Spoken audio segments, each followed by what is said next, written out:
Hello and welcome to Week 12, the final week of the regular season for the Pokemon Speedruns Draft League.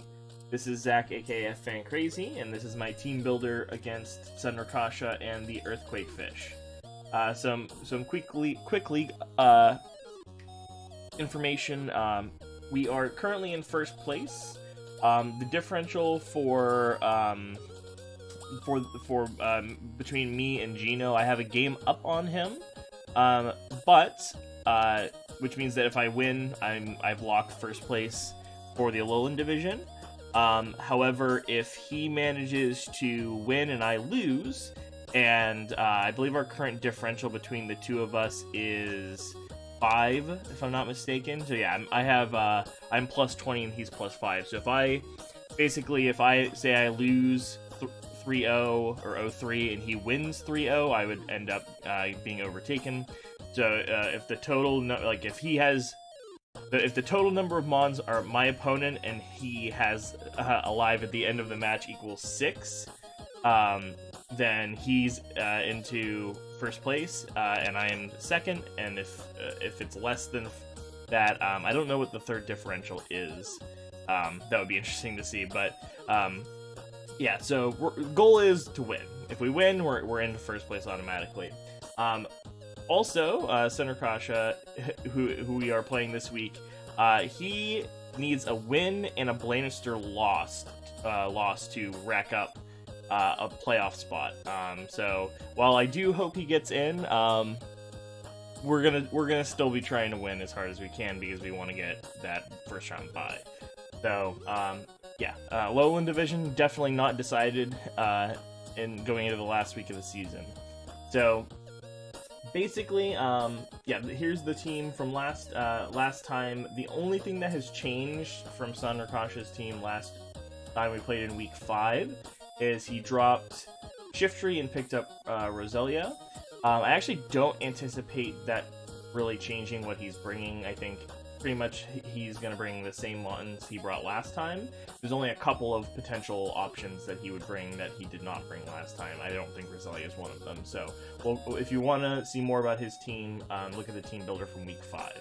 So, overall, we'll talk about our team. Our team is very similar to what it was last time. I really looked at some other sets and some other spreads, but in the end, I even looked at potentially bringing like Verosian, which I did not have in week 5. But in the end, I felt that my prep was pretty reasonable last time, and I didn't end up changing a lot. So we'll lead off with Landorus. Landorus is the exact same set as last time. This is one of the sets I was considering changing. I was considering going for a Double Dance Z move, but as you'll see, Hoopa ended up taking my Z Crystal. Last time, this was sort of my main Beedrill switch-in, and it would be better to have a more defensive set, potentially even a Z Crystal defensive set for that purpose, so that knockoff wouldn't be as good. But in the end, I couldn't find a set that I was satisfied with besides this one, because the problem is if I made Landorus better against Beedrill, I made it basically useless. Like, it would not be good against anything else on his team except Jirachi. Whereas with the Scarf, I have the potential to revenge kill Lati, non-Scarf Lati, and most importantly, I have the option to revenge kill Ninetales. Whereas if I went for the more defensive set, I lose the option for those two things. So in the end, I went for the same Scarf spread. I needed the speed to be able to outspeed Beedrill, and Ninetales. I think Beedrill was the main one. So I ended up with the same spread. Unfortunately, I think that it's going to end up playing out very similarly, where my Scarf's going to get knocked off, and then I'm just going to be checking Beedrill the whole time. But because I wasn't able to put a Z Crystal on here, any other item that I used was going to be knocked off just the same. And so I figured giving myself the option to have like a very, very useful item as opposed to an item that would probably not be as useful was going to be our best bet. Same set as last time. I flirted with knockoff instead of U-turn, and a different spread, but again, it just ended up making the thing I almost did was Rock Polish was the real main one, because Rock Polish led me to outspeed everything on his team unboosted. but in the end, it just made more sense to go for the same set as last time. So yeah, ran it back basically. Next mon on the team that was also unchanged is Scizor. Scizor, exact same spread as last time, no speed investment, because basically I didn't feel like the speed gained me anything, and I lose a lot of bulk. I do think it's possible he will more highly consider bringing Hidden Power Fire on Ninetales and Hidden Power Fire on Lati. So as a result, I'm going to have to scout that out a little bit. I don't want to just assume that he's not bringing Hidden Power on those two. But I went with the same spread. And again, same goal as last time. We're going to try to Pursuit Trap Lati. This brings up one of the mons that I think he could bring instead of something on his team from last time, which is Magnezone, to try to trap Scizor, because me being able to pick off Latios last time with Scizor was pretty good and pretty seamless. So I think that a Magnezone trying to trap my trap, I would expect that. So I do have to be very careful and be U-turning very early. The good news is that in a situation where it's, say, his Scarf Lati and he has Magnezone in the back, I can still pretty safely U-turn, because it's not like if he stays in, U-turning is that bad. In fact, it does like almost as much damage as Pursuit would. I think it leaves him maybe with like 10% health at best. So it's not like I'm going to get hard punished as badly for that as I could. So it's not going to be the end of the world if I end up having to U-turn and play a little more skittishly early. And then once I feel confident that it's worth trading Scizor for Latios and letting Magnezone get the revenge kill if he has it, we can do that. Next mon that also remains unchanged, Charizard X. I did not get to actually use Charizard in this set last time, but if you remember, the plan was Dragon Dance was bad because Scarf Latios still outsped me, and there was not really much to be gained there. So I ended up going with a Tailwind set instead, as sort of Tailwind, it basically is bad agility. Outrage, 2-hit KOs Swampert, so if I hit Outrage on the switch-in, I can punish, and then even if he brings Ninetales, I can still switch, which is really nice. I had to look up the mechanic for that last time, and it turns out that even if I'm on the last turn of Outrage, or earlier than that, I should say, like first turn, then I can either switch moves or switch, and I'm not forced to keep outraging into the Fairy type. So it's almost better if he switches in Ninetales than if he were to, say, switch in Magnezone when I was outraging, because I would actually be forced to keep using Outrage there. But yeah, overall, basically, Flare Blitz and Outrage knock huge holes in his team, especially Outrage against things like Swampert. And it's one of those things where, like, he has to then take a huge chunk on Swampert and then switch out into something else like Jirachi on the second part of the Outrage, and then say if I'm confused at that point and I can switch moves, then it's like, do I stay in? Does he stay in? What's his like best bet there? So it's a little bit of just, it's going to just punch a lot of holes. It's not really going to be sweeping for us as much as the last mon we'll talk about on the team. But yeah, overall basically just ideally going to have the Tailwind lets us outspeed everything and just punch holes in everything. Next mon on the team we'll talk about is Celebi. So this Celebi is very similar to the Celebi I ran last time. It's my primary check to Swampert and also to Rotom. This time I went for Thunder Wave over Healing Wish because I just felt like I was never going to have a situation where I was actually reliably going to be able to Healing Wish in something. This is my Stealth Rocker this time, as just as it was last time. Thunder Wave is to hit Latios and Beedrill, both of which were switching in against Celebi last time to try to punish. Because if I can get a Thunder Wave on either of them, they're pretty crippled. So I felt pretty comfortable running those two options there. I went for all defense and no speed this time because I don't think he's going to be running like Timid, Magnezone, or whatever. And even if he does, it's not like it's going to really benefit me much to have faster speed than it. So the extra bulk against Swampert is mainly what the extra defense has gone into. lead sheet is so I can kind of punish switches in. Like, I have a lot of moves that when I switch in a Swampert and he inevitably switches out, I have 3 things I can click that will punish him for having to switch out and keep the momentum up. But I needed a very defensive check to Swampert, because Swampert's going to have to keep switching into Charizard and things of that nature. So, last 2 slots on the team we'll talk about. Porygon 2. So this one is a very similar Porygon 2 set to last time. The main difference here is I went for Foul Play as the only real attacking move, as opposed to last time where I had both Foul Play and I think Ice Beam. I can't remember what the other move I had was. But basically I decided that Foul Play was going to do enough damage to Lati, plus this time I'm actually Analytic instead of Trace. Analytic is actually really nice because it really puts a lot more damage output in, and I'm going to be slower than everything on his team anyways.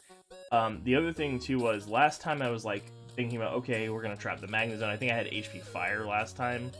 This time, he didn't bring Magnezone last time, and he could bring it this time, but I'm just kind of banking on the fact that he's not going to. And even if he doesn't, it's not as if my team doesn't have options for Magnezone. Like, he's almost certainly going to be forced to run Hidden Power Fire for Scizor. So, because he's likely to have to run Hidden Power Fire, like, Landorus is a good option to revenge kill it. Charizard obviously can do a lot of work against it. So, like, and even Scizor has some options to beat it. So, I'm not super worried if this is not my answer to Magnezone in the end. Because I don't think it's likely he brings it, and I have other ways to beat Magnezone. So, not super worried about that. Foul Play does a lot of damage with Analytic to Lati, and does a lot of damage to Beedrill if he's got paralyzed, for example. Does a lot of damage to Jirachi, and, you know, I'm not really in danger of being hurt back by any of those things. This is basically my Lati switch-in, though, is the main thing that this is for. I ran Toxic and Thunder Wave on this set. The idea being that Toxic helps me beat Ninetales a lot better than Hidden Power Fire did. Thunder Wave helps me against Latios and Beedrill, both of which we're switching in pretty commonly. Toxic also does a number to Swampert and to Rotom, so like it's a really solid move. And last time I think I was not running Thunder Wave and I was running Hidden Power Fire, but I figured that having the ability to paralyze either Latios or Beedrill was going to be pretty nice. And even though I'm running Thunder Wave on 2 things and I have 2 status moves on this set, I'm going to be forcing enough switches out that I think it's going to be worth being able to do that. So overall, yeah, pretty happy with this set. I also went max special defense this time instead of trying to spread out, because I basically figured I'm going to be coming in primarily on Latios, especially scouting for Hidden Power Fire. Last set on the team is the Spice. This is a set I almost ran last time. Hilariously, I made the mistake of not realizing... So if you don't know, Z Snatch, which is what this set is, Snatch is a move that it basically steals, like, setup moves, and I don't know exactly all the things it sets up, but it's you know, it would steal, like, a Calm Mind, for example, or a Dragon Dance, or whatever. It steals, like, non-attacking moves, but not all of them, so it's like, I think it's mostly, like, buffing moves, like, it might even steal things like Safeguard, but I would not steal, like, Stealth Rocks, for example, I'm pretty sure. I have to look it up, but that's not really the reason why you run it. Z Snatch essentially is agility, plus the Snatch effect if that comes up, which I don't necessarily anticipate. Last time I ran Substitute, and the Substitute set I actually think was very, very good. It's actually essentially what won me that game, because I was able to substitute up against Rotom, not have it break my sub, and then I had coverage for everything on his team, and even Beedrill was not able to live long enough. So yeah, it was a really solid set. This is the set I was going to run last time, but last time for some reason I thought Z Snatch only gave +1 stage of speed, and if it only did give +1 speed, which is 1.5 times, even max speed, I was not able to outspeed Beedrill. I would be short by 1 point. And then I actually told Sunrakasha last time this, And he was like, oh yeah, but Z Snatch is +2. So, he knows that this could be coming, but it's the last week, and this is a set I've been really wanting to bring. I just haven't found a good place for it. But his team, especially if he brings exactly the team he has last time, if I get +1 agility, the only Pokemon he brought last time that will live any attack is Rotom. Everyone else dies in 1 hit. Swampert dies to Energy Ball in 1 hit.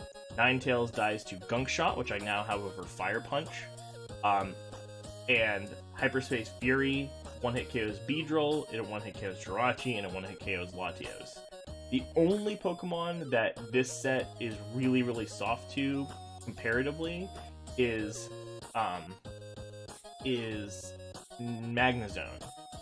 If he brings Magnezone.